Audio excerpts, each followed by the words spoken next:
Hey there, I'm J. Matthew Root, artist, composer, toy maker, storyteller, wizard. Now, I've talked lots about my animated series as a project, but I've barely told you anything about the story. So strap in, kids, it's story time. Obviously, since I haven't made the show yet, this will be spoiler-free, but so much of the story comes from its setting, and I can tell you lots about that with no problem at all. So, welcome to Thorn.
Of course, I can't tell you everything. I do have a narrative to think about, but most of what I'm telling you now will be revealed in the very first episode anyway.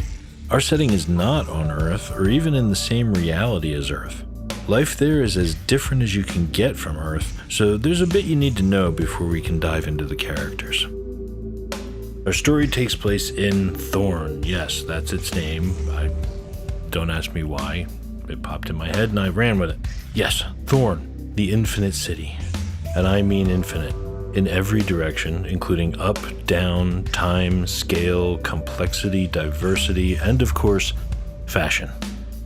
As far as anyone can tell, it has existed forever and will probably always exist, although that's a hard thing to check. There are many competing theories about how and why all this came to be, but no one knows which ones are true, and it's too much to go over now. That'll be another video. The most important part is that you learn the mechanics of the place. Thorn is impossibly ancient, owing to it being around forever, and therefore it's consequently filled with technology that can grant what we would think of as magical or godlike powers to practically anyone. But it's no heaven. Everything comes with a catch. For instance, you can't die in Thorn, you can't even kill yourself. But it's an infinite city and there is no ground. Gravity only goes down in Thorn, so if you fall without some form of teleporter, you could fall for years before you land on something. You'll still be alive, but forget about ever getting back to where you were. Thorn constantly shifts and moves in weird ways that defy tracking, so maps are useless. And yes, I said you can't die there. The city won't let you die.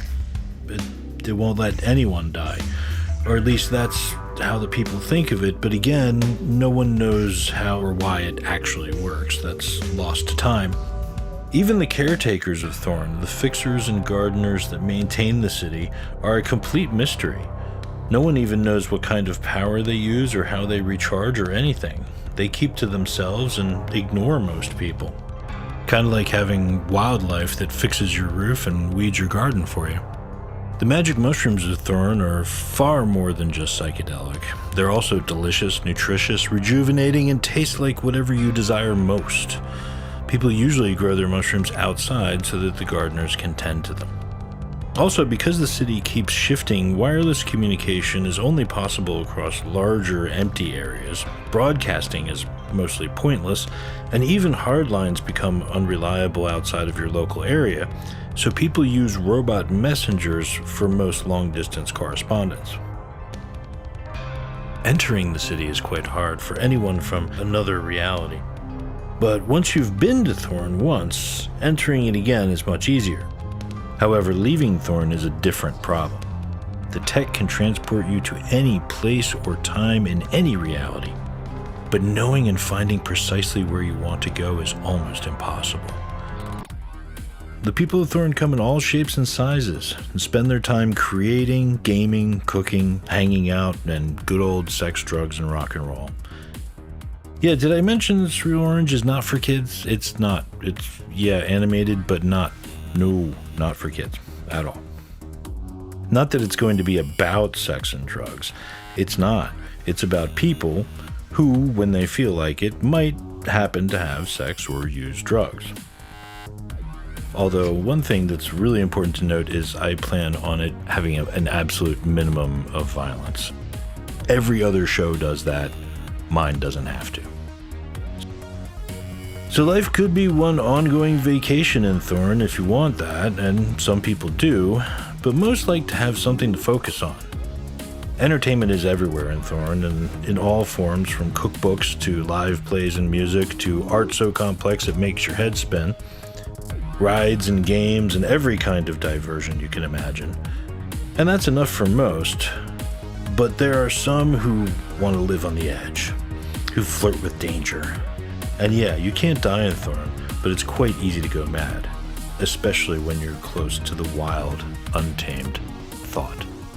You see, Thorn is infinite, but there are fluctuations within it. It's not all city. There are empty caverns the size of oceans, and the empty places is where the wild, untamed thought gathers. This is part of why Thorn shifts and changes shape and arrangement constantly. The untamed thought ebbs and flows and lurches like a mind free from reason and memory, adrift in every way. The untamed thought is impossible to describe. It is, at the same time, every shape and none, every color and none, every sensation, emotion, form, or value, all together in a chaos soup of infinite possibility, and it can kill gods without even noticing it. It is danger. It is life. Surfing the untamed thought for some is the only way to live. And this is where our story starts. Okay, so now that we know where we are, it's time to meet our characters. Lucy's from Earth, sometime in the late 80s, early 90s, but she doesn't know exactly how she got there, and she doesn't know any of the events that led up to getting there, and she doesn't really remember who she is. In fact, her clothes actually remember who she is better than she does. Lucy is us at first, discovering this new place. And as her mind starts to let little bits of her history come to the surface, things get revealed and we find out. Well, things get revealed. Tish and Floyd are kind of our local witch and wizard couple, except that they're not really witches or wizards. They're more like artists who possess some very unique talents. They live in House 15 behind the giant sex psychic shipping sign, and they drive the coolest flying car ever. Now, sex psychic shipping is more than just a catchy name. They actually do occasionally ship stuff. This is the captain. The captain and his ship, the Swift, will gladly attempt delivery or retrieval of anything you like from the edges of the wild, untamed thought, for a good enough trade anyway. Old Joe is the mechanic of the group. The fixers only fix the exteriors and structures of buildings. For vehicles and appliances, you need a mechanic, and Old Joe is the best. If we head over to the Forest Pool Hall, where everyone loves to gather and chill, we'll bump into Rodney Falco, the resident master of ceremonies and beat poet. And here's our friend DT, who takes a lot of explaining. He's not always just a brain in a jar, but that's another story.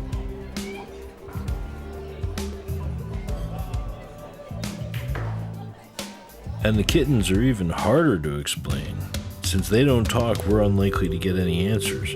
But they are kittens being kittens, and that is enough. And last, I can't leave out the flying eye. Kind of a personal mascot for me, but in the show he's attached to Floyd and is occasionally helpful, but doesn't speak, even though Floyd speaks to him as though he does. And there's going to be a bunch more characters coming out. I'm shooting for maybe about 20 characters total. at least to start off with. But the ones you're seeing here are all of the main characters. So that's the introduction to Surreal Orange. I'll be covering tons more about it in the future vlogs. Let me know what you think.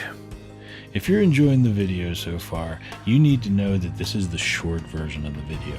And for the full version of the video, you need to join my Patreon, where you'll get not only that, but early releases and goodies and tidbits sent to you and you name it. All starting at $1 a month.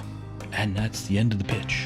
Thanks so much to everyone who can help, and if you can't help right now, it's totally cool. No worries at all. Aside from the program screenshots, everything you see and hear in this video is entirely my own work. All of it. Please like, subscribe, and hit the bell icon so you don't miss anything.